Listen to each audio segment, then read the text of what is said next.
A paz do Senhor, professores. Bem-vindos a mais um podcast EBD em Síntese, com momento pedagógico. Comigo a nossa irmã Otonilma, a paz do Senhor. Pai do Senhor, Manuela, Pai do Senhor a todos os professores, que Deus os abençoe nessa jornada maravilhosa que é ensinar a palavra de Deus.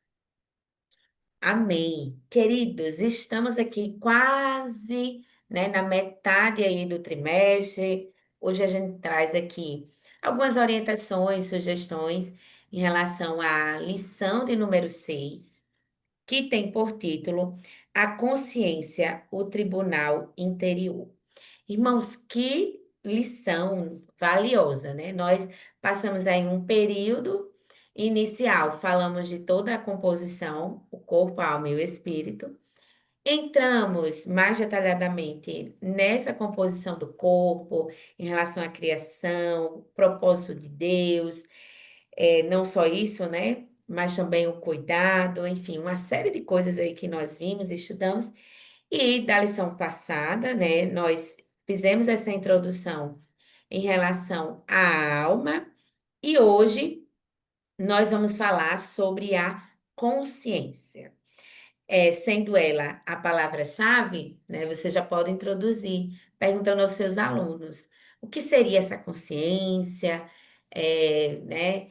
Que tanto é falada em relação a várias situações, até que nos diferencia, né, dos Hum. animais em si.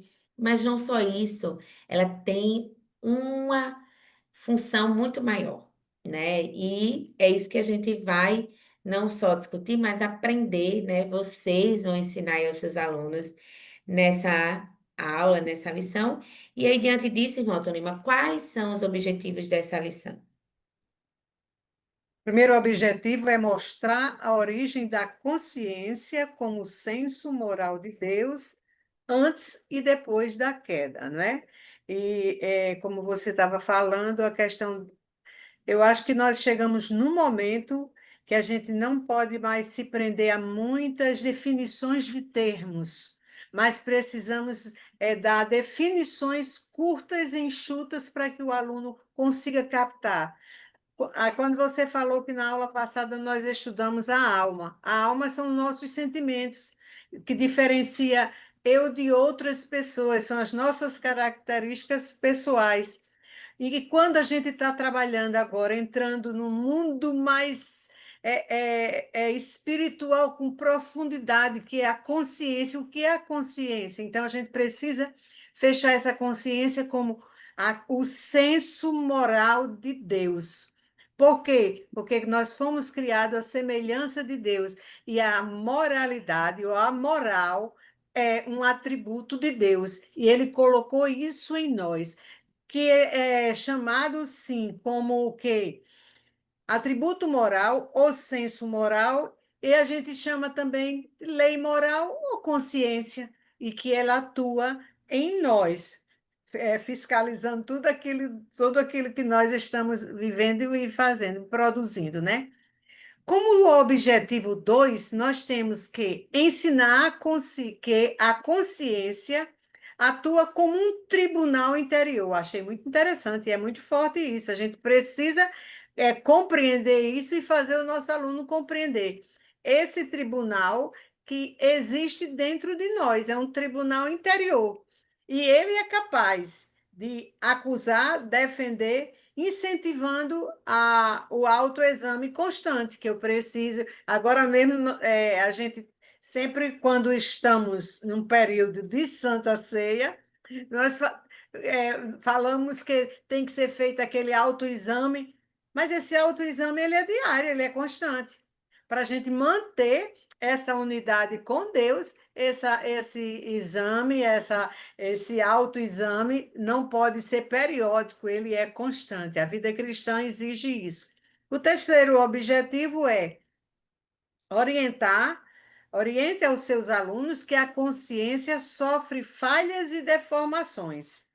Apesar de que o senso moral de Deus, ele é algo inato. Nós nascemos com ele, mas ele sofre deformações e falhas. Aí você pode dizer, como assim? Não foi Deus que nos deu? Sim, mas também não deu a Adão e Eva, e lá no ambiente, quando eles tomaram as decisões dele, não sofreu deformações e falhas? Continua acontecendo conosco hoje. Quando nós não estamos à luz da palavra de Deus, aí vem as deformações, vem as falhas.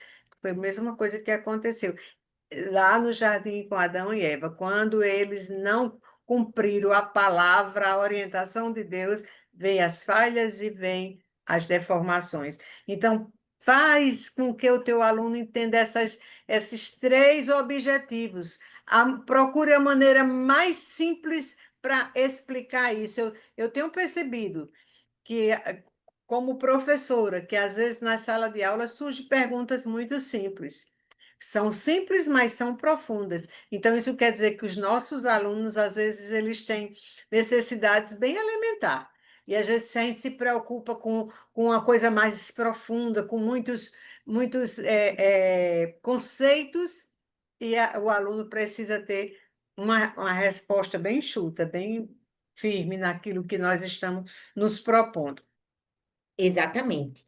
E, irmãos, é como a irmã Altonilma falou agora, né?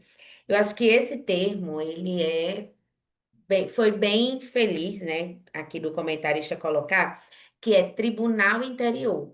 Veja, quando a gente pensa até no cenário, né, de um tribunal, se você está ali, você está sendo julgado, né, dentro desse cenário.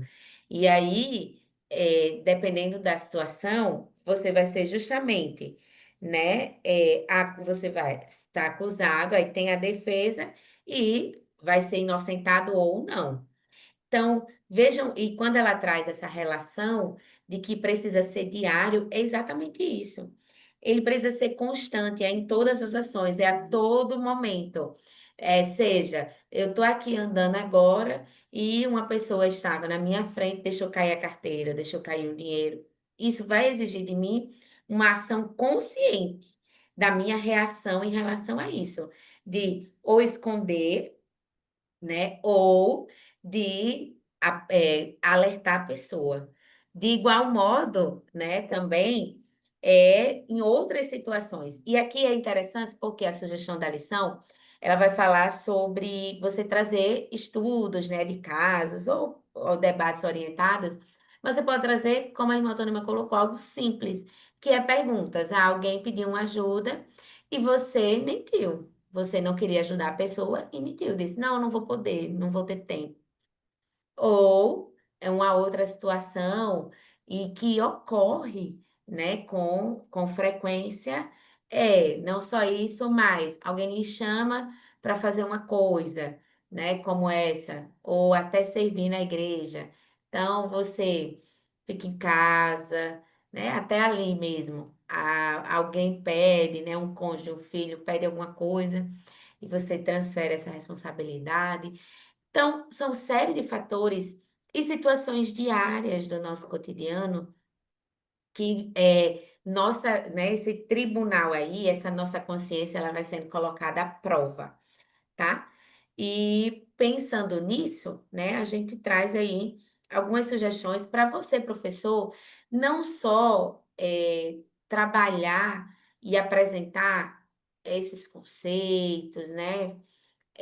Não é que você vai esquecer a palavra, mas você vai usar a palavra de modo que ela se torne viva no dia a dia dos seus alunos. E esse é o nosso maior desafio. Nosso maior desafio é transpor esse conteúdo de forma didática na nossa aula, a deixar fixado. Fixar o quê?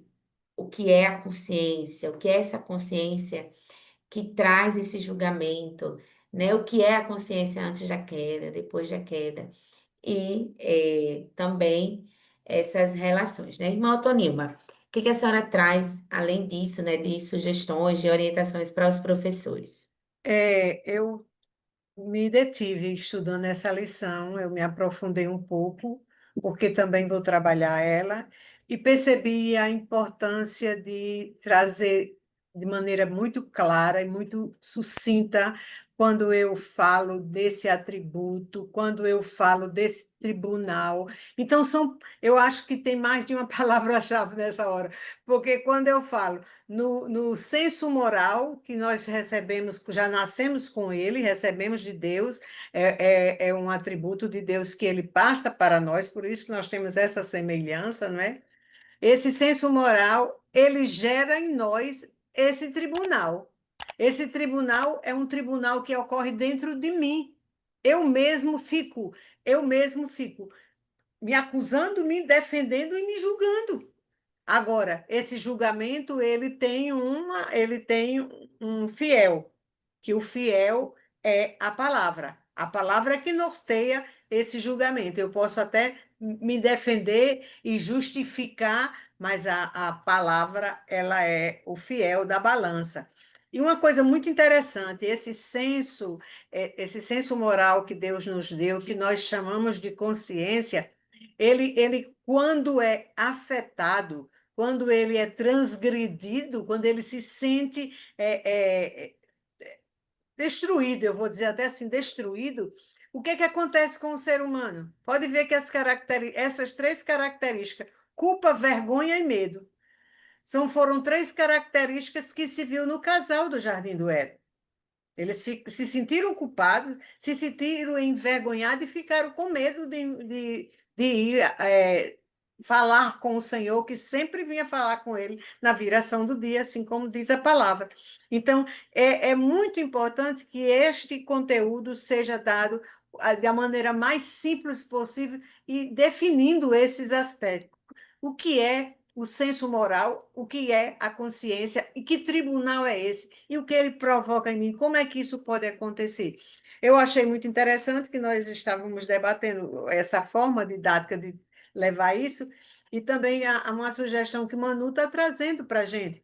Ela está trazendo aí um material importante que nós vamos repassar para você e vai ser dado a condição, professor, de você ter acesso a esse material e, se for o caso, você usar esse material, porque ele é muito sucinto, ele é muito direcionado a todas as questões, porque ele faz com que você pegue o todo, esmiúce todinho, mas ele fica de forma bem, como é que eu quero? Compacto. Compacto e dá uma visão do todo no esquema que foi colocado aí. Manu vai apresentar bem direitinho, porque ela trabalhou esse material aí, a gente vai agora, a gente já estava discutindo e ela vai agora falar sobre isso aí.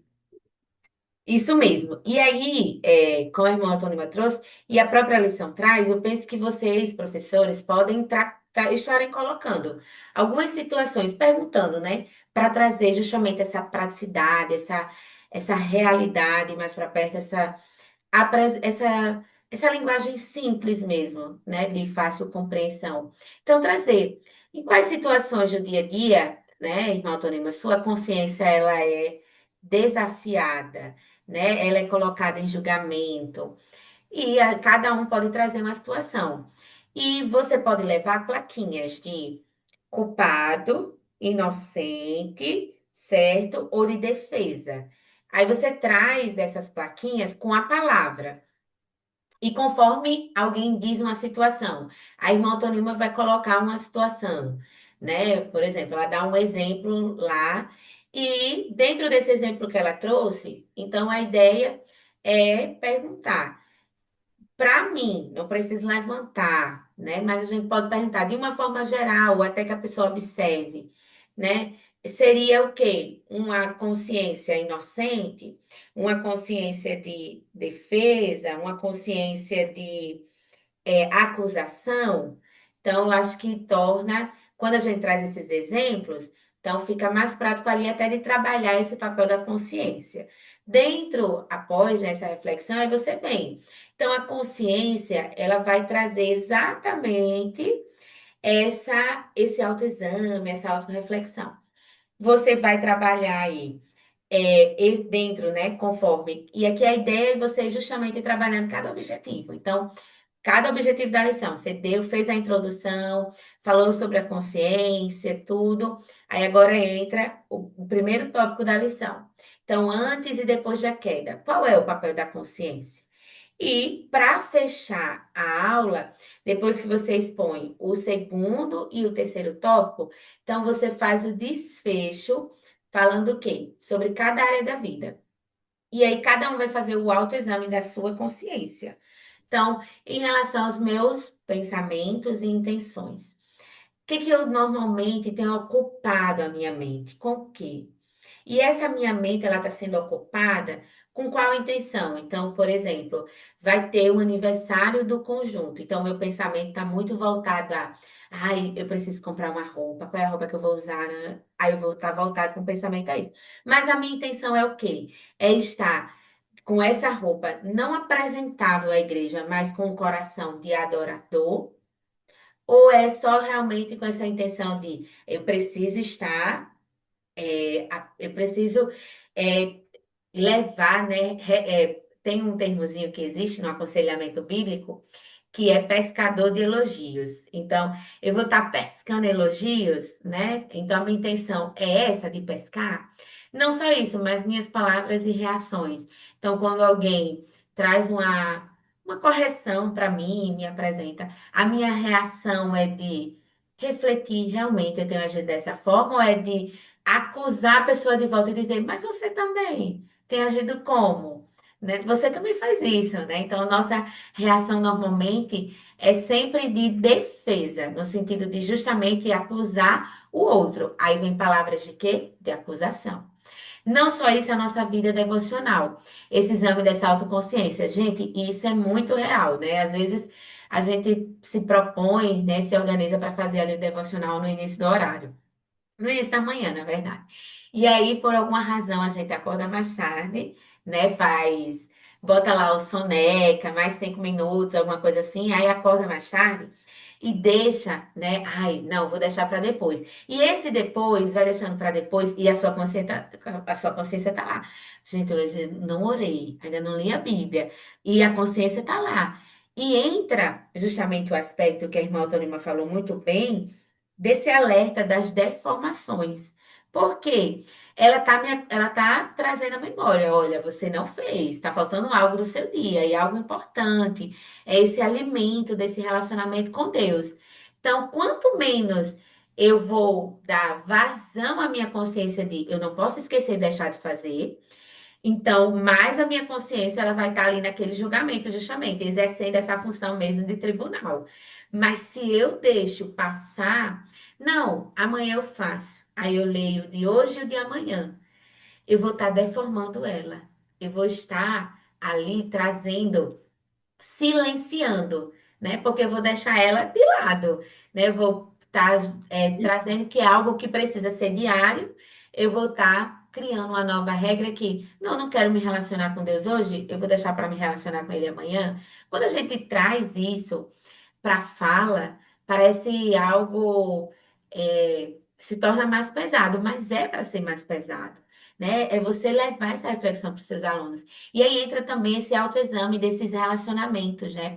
No casamento, com os familiares, com os amigos. Às vezes a gente quer ficar só e esse ficar só às vezes machuca o outro.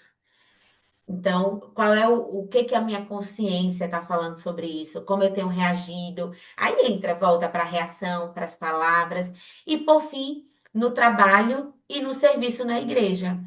Então, essa consciência, né? Eu tenho sido alguém justo no meu trabalho, o meu serviço na igreja tem sido para um ato de glorificação a Deus e fazer tudo para a glória de Deus, ou que o meu nome precisa estar em evidência, eu preciso estar em evidência, aquilo que eu faço precisa estar em evidência. Então, é esse autoexame. Então, a ideia desse material é isso, né? E esperamos ter contribuído com a aula de vocês, o planejamento. E, irmã Otonilma, suas considerações finais. Quando fala aqui sobre a consciência como um sensor instalado por Deus, ele nasce como um conteúdo normativo da nossa alma. Ele vai normalizando aquilo para a gente. Se a gente se afasta do devocional, desculpe, se a gente se afasta da intimidade com Deus, a leitura da palavra, da oração, da reflexão, de buscar o Senhor, a nossa mente, o nosso eu, o nosso espírito, ele vai, vamos usar um termo bem simples, ele vai emagrecendo. E ele vai ficando desnutrido e ele vai perdendo força, ele vai se deformando. Daqui a pouco ele não está mais funcionando, porque ele começa a funcionar da maneira que eu alimento o meu espírito. Quando eu alimento o meu espírito com a palavra começa a fazer uma obra em mim muito grande. Ela começa a me direcionar, ela começa a fazer, esse tribunal começa a agir dentro de mim, me levando sempre para perto do Senhor. Mas se eu relaxo, se eu deixo para lá, daqui a pouco não tem mais tribunal, porque eu estou relativando tudo, já estou achando tudo muito sério, muito relativo. É a questão do relativismo que nós estamos vivendo hoje. Nós não podemos deixar acontecer isso conosco, deformações do sensor que nós temos que é dado por Deus, para que nós possamos ter a sua semelhança, semelhança da moralidade, e só conseguimos encontrar isso na orientação da palavra de Deus. São coisas muito profundas, mas que precisam ser ditas para os alunos de forma muito simples e muito direta. Exato. E aqui eu acho que é exatamente isso, né? A EBD ela vem com essa parte mesmo da reflexão, do estudo, dessa autoanálise, desse autoexame e desse ensino. Então, é redirecionar, né, a palavra sempre. Então, eu acho que ela sempre vai finalizar para esse relacionamento com Deus. Toda lição, ela precisa redirecionar o aluno, né, ali, os seus alunos, para esse relacionamento com Deus, para esse relacionamento com a sua palavra, né, para viver essa palavra. Então, acho que a IBD ela vai propondo exatamente isso, né, diante de tantas outras funções e oportunidades que a gente vai tendo ali. Mas o foco principal é esse, tá? Então, esperamos ter contribuído, queridos, com a sua aula, com o seu planejamento. Desejamos que Deus continue abençoando sua vida, seu ministério. Também agradecemos à direção do DENEC pela oportunidade e confiança. E a você, professor, curta, compartilhe esse vídeo e deixe o seu comentário sobre aí essa dinâmica, né? Esse autoexame aí da consciência. Uma excelente aula a todos, né? Fiquem com Deus. A paz do Que Senhor. Deus abençoe a cada um, professor, a toda a equipe do DENEC, é você, Manu, que sempre está aí me orientando também, me ajudando. É uma bênção, viu? É um prazer muito grande participar do Reino de Deus. E faça isso com amor, faça isso com carinho, faça isso como que você estivesse fazendo a melhor coisa, porque é a melhor coisa, não é? Que É estarmos verdade. buscando estar mais próximo do Senhor. Que Deus abençoe você, professor. Deus te abençoe e te guarde. Amém.